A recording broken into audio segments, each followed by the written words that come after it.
संतों के कहा जाता है चरण स्पर्श से ज्यादा पावर मिलता है। अगर चरण स्पर्श न करावे तो उनकी चरण रज ले ले, नहीं कोरी भावुकता नहीं। संतों के शरीर से भागवतिक परमाणु निकलते हैं, क्योंकि हर समय भजन में रहते हैं। तो हाथों की अंगुलियों के पूर्वों में आगे, और चरण तलवे में, और चरण के अंगूठे अंगुलियों में, यहां से विशेष ऊर्जा शक्ति निकलती है उनकी भजन की। इसीलिए विद्युत परमाणु जैसा काम करती चरण रज, बिजली जैसा काम, क्योंकि तलवे में और चरण के अंगूठे में वो स्पर्श हुई चरण रज विशेष। पैर छूने से लाखों गुना लाभ चरण रज से मिलेगा। उनकी चरण का चिन्ह बना, चल रहे हैं आगे, कहीं ऐसा सौभाग्य हो कि पानी है मजा के गए, चरणामृत सीधे मिल रहा है। चरणामृत अपने तो बहुत सौभाग्य कई बार ऐसे मिले हैं। पैर के अंगूठे में सबसे ज्यादा परमाणु होते हैं संतों के। अतः जहां जहां संतों के चरण स्पर्श होते हैं वहां वहां की रज पूरे शरीर के विद्युत को उस रज में, उनके शरीर में जो ऊर्जा शक्ति भजन की वो उस रज में, इसलिए उस रज का। और यहाँ वृंदावन की रज तो महारानी जी की चरण रज है। सद्यो वशीकरण चूर्ण मनंत शक्तिम तम राधिका चरण रेणु मनुस्मरामि। रोज चरण वंदना वृंदावन की करके और रज लगावे, बहुत लाभ प्राप्त होगा। जो रोज रज का सेवन करता है उसके अंदर भागवतिक परमाणुओं का समावेश हो जाता है और वो परम पवित्र हो जाता है। ऐसा कोई तीर्थ से भी पवित्रता नहीं मिलेगी जैसा भक्तों की चरण रज से। भगवत दर्शन का सर्वोत्तम उपाय क्या है? भगवान के दर्शन करने का सर्वोत्तम उपाय क्या है? भगवत दर्शन का सरल और सर्वोत्तम उपाय दिन रात उनके नाम का जप करो और एकांत में रो, भगवान मिल जाओ। दिन रात नाम जप करो और भगवान के रुदु सुश्रम राजन कृष्ण दर्शन लालसा। बिन रोए किन पाइया प्रेम प्यारा में। लाडली जी ने राधा माधव चिंतन में लिखा हुआ है कि एक गोपी ने पूछा श्री कृष्ण प्राप्ति का उपाय किशोरी जी क्या है? तो किशोरी जी ने कहा हमने तो केवल आंसुओं को ही समझा है, केवल आंसुओं को ही समझा है प्रीतम की प्राप्ति का उपाय। जो रो रो करके नाम जप करता है, पुकारता है, रोता है, भगवान उसको दर्शन देते हैं। दूसरे नंबर की बात है कि तुम दर्शन के लिए व्याकुल कितना हो। जब तुम्हें न खान पान अच्छा लगे, न सोना अच्छा लगे, कुछ अच्छा ही न लगे, इतनी व्याकुलता की जीना भी अच्छा नहीं लग रहा। ये जब मृत्यु प्रिय लगने लगे और जीना प्रिय लगने लगे, इतना विरह हृदय में आ जाए, इतनी व्याकुलता हृदय में आ जाए, उसी समय भगवान दर्शन दे देते हैं। पर पहला उपाय दूसरे उपाय की अपेक्षा ठीक है कि हमारे अंदर विरह भी नहीं है, व्याकुलता भी नहीं, जलन भी नहीं है, पर हम रात दिन नाम जप करते तो अपने आप भगवान आकर दर्शन देंगे पक्का। ना चाहो तो भी आके मिल जाएंगे। देखो मार्कंडेय जी भजन कर रहे हैं, चाह नहीं थी भगवान शंकर और पार्वती जी की, पढ़ के देख लो भागवत में, अपने आप आकर के दर्शन दिए। नर नारायण भगवान दर्शन दिए, सब दर्शन दे देंगे। खूब भजन करो। कहते हैं कलयुग में भगवान के दर्शन नहीं हो सकते। कलयुग है, इसमें साक्षात भगवान के दर्शन नहीं हो सकते। मेरा दृढ़ विश्वास है कि इस युग में भगवान के दर्शन पहले युगों से सरलता से होते हैं। 10,000 वर्ष एक पैर के अंगूठे के बल खड़े होकर दोनों हाथ उठा के, जो हम लोग 1 मिनट नहीं कर सकते, पैर के अंगूठे के बल खड़े होके दोनों हाथ उठा 1 मिनट नहीं कर सकते, वो 10,000 वर्ष मंत्र जपते हुए तब कहीं करदम जी को भगवान का दर्शन हुआ था। यहां 10,000 वर्ष है ही नहीं जिंदगी में, 70-80 वर्ष के खेल है हमारा। इसमें अगर हम निरंतर नाम जप कर लें तो बिना किसी तपस्या के भगवान के दर्शन हो जाएंगे। कह रहे मेरा विश्वास है कि इस कलयुग में भगवान के दर्शन बहुत सरल हैं, सहज हैं, पहले युगों से भी। अन्य युगों के महापुरुष चाहते हैं कि कलयुग में मेरा जन्म हो जाए, थोड़े प्रयास से भगवान के दर्शन, रात दिन नाम, थोड़ा प्रयास, अब 10,000 वर्ष वाला प्रयास, और 80 साल के हैं, 80 में 20-30 वर्ष तो सोने के रख लो, क्योंकि अधिकतर बाल्यावस्था ऐसी चली गई। अब जवानी में अगर होश आ जाए और नाम जप कर ले तो इसी से भगवत प्राप्ति हो जाएगी। ऐसा रोज आने लगता है कि आज भगवान मिलेंगे, आज भगवान मिलेंगे। जब भजन परिपूर्ण होने लगता है, भगवान को मिलना होता है, तो हृदय से लगता है आज भगवान मिलेंगे, आज भगवान, आज तो पक्का मिलेंगे। भगवान मिल जाते हैं। भगवान फिर कोई न कोई रूप रख करके आते हैं और वो अनुभव कराते हैं, मैं हूं, देखो मैं हूं। अपने को तो अन्य रूपों की बात क्या, साक्षात रूप में भगवान शंकर काशी के घाटों में आए, पर ये बस था भूख प्यास सहते हुए, आज भगवान मिलेंगे, आज भगवान मिलेंगे, आज पक्का मिलेंगे। दोपहर की तपती हुई भूमि, जो पूरे घाटों में कोई व्यक्ति न दिखाई दे, नंगे पैर, हाथ में त्रिशूल लिए हुए, जटाओं का, अरे दौड़ पड़े, साष्टांग दंडवत। अब उस आनंद का क्या वर्णन, बस उन्होंने भी 1 उंगली उठाई थी, बस हमने सत्संग में पीछे भी बताया, 1 उंगली उठाई थी, बोले कुछ नहीं थे। वो एक है, बस एक है, अनेक कोई नहीं, अन्य कोई नहीं। जो किसी की निंदा करता है वो अभी अज्ञानी है, अन्य की निंदा नहीं। यहां तो पापी की भी निंदा नहीं की गई है। ये क्रूरापि पापिनो न च सताम संभाष्य दृश्यास्ते सर्वान वस्तुतया निरीक्ष परम स्वाराध्य बुद्धिर्मम। मेरा दृढ़ विश्वास है कलयुग में थोड़े ही भजन से भगवान का साक्षात्कार हो जाता है, क्योंकि अल्पायु है हम लोगों की। भगवान के दर्शन कैसे होते हैं, कैसे कैसे कैसे भगवान के दर्शन होते हैं? जप से, तप से, बड़ी बड़ी साधनाओं से भगवान के दर्शन नहीं होते। कैसे होते? भगवान मेरे हैं और अब बस मुझे मिलना है, मुझे प्रियाजू से मिलना है, मुझे प्रभु से मिलना है, बस बहुत सरलता की बात है। भगवान मेरे हैं। जितना माँ से प्यार है, जितना बहन से प्यार है, जितना शरीर से प्यार है, जितना पुत्र से प्यार है, उतना भगवान से प्यार हो जाए, भगवान मिल जाएंगे। उनको तो थोड़ा भी प्यार दे दो तो मिल जाएंगे वो, पर थोड़ा भी प्यार नहीं है, कैसे भगवान मिले? कौन भगवान से मिलना चाहता है?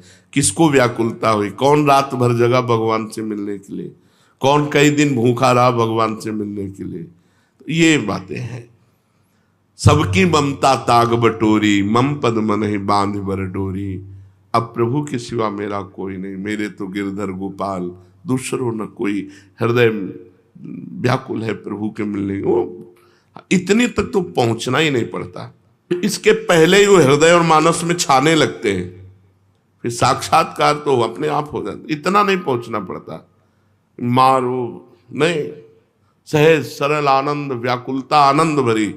और उतने में आप थोड़ा करके देखो, आपकी भावना में आते हैं कि नहीं प्रभु? अभी देखो आप जितना भजन करते हो उतनी भावना में आते हैं कि नहीं? देखो आप, तो वैसे आपकी भावना के सामने है। और जब गाढ़ भावना हो जाएगी तो ही आपसे बात करने लगेंगे। वो है, कोई कण ऐसा नहीं जाना हो तो जब आप भावना कर रहे हैं तो आपकी भावना में जो झांकी आई वो आए हैं प्रभु। वो केवल कोरी भावना नहीं है। क्या साधना करते करते साधन के बल से भगवान मिल सकते हैं? नहीं। कि आप खूब साधना कर रहे हो, साधना का आपको बल है, उससे भगवान मिल जाएंगे? नहीं, उसका फल मिलेगा आपको। तपलोक, महालोक, जनलोक, ब्रह्मलोक और भी, लेकिन भगवान नहीं मिलेंगे। भगवान का मिलने का एक ही उपाय है कि वो कृपा कर दे, वो कृपा कर दे। कोई साधक चाहे कि अपने तपोबल से, अपने साधना के बल से भगवान को बांध के सामने खींच के लाए, ऐसा कोई तपस्वी नहीं पैदा हुआ, ऐसा कोई साधक नहीं पैदा हुआ। कितना भी साधन किया जाए, कितना भी योग किया जाए, परंतु भगवान के दर्शन सिर्फ भगवान की कृपा से होते हैं। हाँ, वो देखकर द्रवित हो जाए कि बहुत तप कर रहा है, बहुत साधन कर रहा है, थक गया है, अब द्रवित होकर भगवान दर्शन दे दे। लेकिन कोई अपने तपोबल से, कोई ये कि मैं साधना कर रहा हूं, भजन बल से भगवान को अधीन कर, ऐसा नहीं कर सकता। वो जब भजन करते हुए दैन्य भाव, तो भगवान द्रवित हो गए और वो दर्शन दे दिए। क्या जैसे हम दो मित्र मिलते हैं ऐसे भगवान से मिलकर वार्तालाप कर सकते हैं? हाँ, अवश्य। यदि आपके अंदर भगवान से प्रेम उदय हो चुका है तो भगवान आपसे दो मित्रों की तरह एकांत में मिलकर परस्पर वार्तालाप कर सकते हैं। बिल्कुल, इच्छा जगाओ, मिलने की इच्छा जगाओ। जब एकांत में भक्त और भगवान बातें कर रहे हैं तो दूसरा देख सकता है, दूसरा सुन सकता है? नहीं। मान लो यहीं बैठकर भगवान से बातचीत हो रही हो, तो जैसे नारायण स्वामी थे, अरे भाग तो भाग, कितना भागेगा, और कपड़ा समेट के पीछे भागते, तो लोग देखते कोई नहीं सामने, तो बाबा पागल हो गया है। कुसुम सरोवर तक दौड़ के आते, फिर लौटते, फिर मुखारविंद तक दौड़ के जाते, फिर वहां।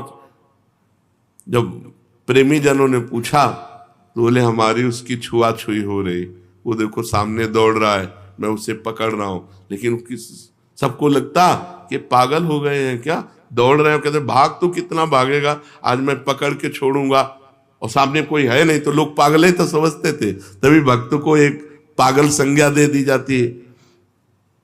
श्री भगवान यदि भक्त से मिलकर बातचीत कर रहे हैं और भगवान चाह ले कि हमारे और भक्त के दर्शन करके हमारे और भक्त की बात सुन ले, तो वो सुन लेगा, अन्यथा समाज में भगवान मिलकर चले जाएंगे और वो नहीं जान पाएगा। भगवान कृपा कर दें कि इसको मेरे दर्शन हो जाए, मेरी भक्त की बातचीत सुनाई दे, तो वो सुनने में। दूसरा सामर्थ्य नहीं है कि वो भगवान और भक्त की वार्ता को सुन सके या देख सके, जबकि प्रगट में होगी, पर वो सुन नहीं पाएगा, देख नहीं पाएगा। भगवान मिलने वाले हैं, कैसे पता चलेगा? उसके पूर्व की स्थिति क्या होती कि अब भगवान मिल जाएंगे, बस अब पक्का।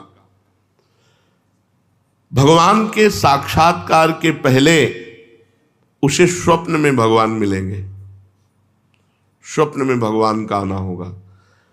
फिर वो बैठे बैठे दिव्य प्रकाश उसके झलकने लगेगा, वो प्रकाश में भगवान की झांकी करेगा, जिसको साक्षात्कार होना। साक्षात स्वप्न में भगवान के दर्शन होना, ऐसे नहीं कि कोई फोटो के दर्शन होना। स्वप्न में ऐसा कि हम देख रहे हैं, बातचीत कर रहे हैं भगवान से। जागृत में बैठे बैठे दिव्य प्रकाश, उसी में भगवान दिखाई दे रहे, वो भगवान से बातचीत कर रहा है। ये पहले स्थिति होगी, फिर साक्षात भगवान प्रकट होकर उसे दर्शन देंगे। प्रकाश के अगर दर्शन नहीं हुए तो भगवत दर्शन का भी अधिकारी नहीं। स्वप्न दर्शन के बाद भी दिव्य प्रकाश उसके नेत्रों के सामने छाया रहे, हर समय ललित त्रिभंगी मूर्ति सामने विराजमान है। भगवान की दिव्यता को सहन करने के लिए वो प्रकाश दर्शन आवश्यक है, इसलिए पहले भगवान प्रकाश दर्शन देते हैं। स्वप्न दर्शन ऐसे नहीं कि कोई चित्रपट के दर्शन किए या तीर्थ स्नान स्थान के दर्शन किए या कोई श्री विग्रह के आप मान लिए भगवत दर्शन, नहीं। साक्षात जैसा, जागृत जैसा स्वप्न में दर्शन। फिर जागृत अवस्था में प्रकाश, दिव्य तेजो पुंज में भगवान का भाव, क्योंकि भगवान के दर्शन की दिव्यता को सहने की सामर्थ्य आनी चाहिए, नहीं तो वो तेज सहन नहीं कर पाएगा। उसको ऐसा धक्का लगेगा कि एक साथ जैसे बड़ा पावर बिजली का करंट, तो मर जाएगा। ऐसे एक साथ धक्का लगेगा उसके हृदय में, झेल नहीं पाएगा। इसलिए पहले स्वप्न दर्शन, फिर भावना, फिर दिव्य प्रकाश, फिर साक्षात दर्शन।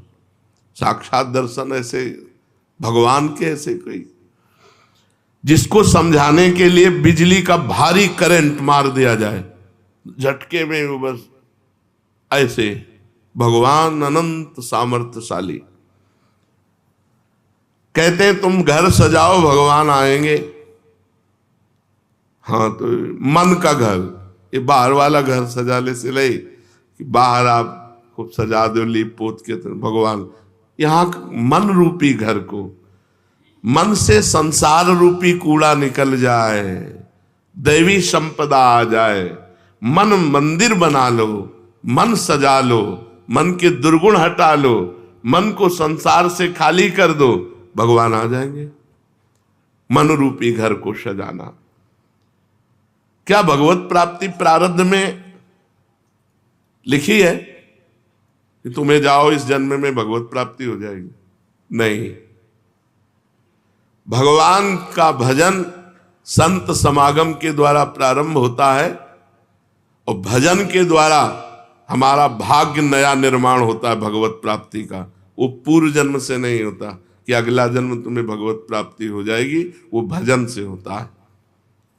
क्या प्रारब्ध बाधा पहुंचा सकता है? इच्छा प्रबल हो, भजन कस के हो, भगवान की अनन्यता हो, तो प्रारब्ध बाधा नहीं पहुंचा सकता, नहीं पहुंचा देगा। प्रारब्ध बहुत बुरा होता है।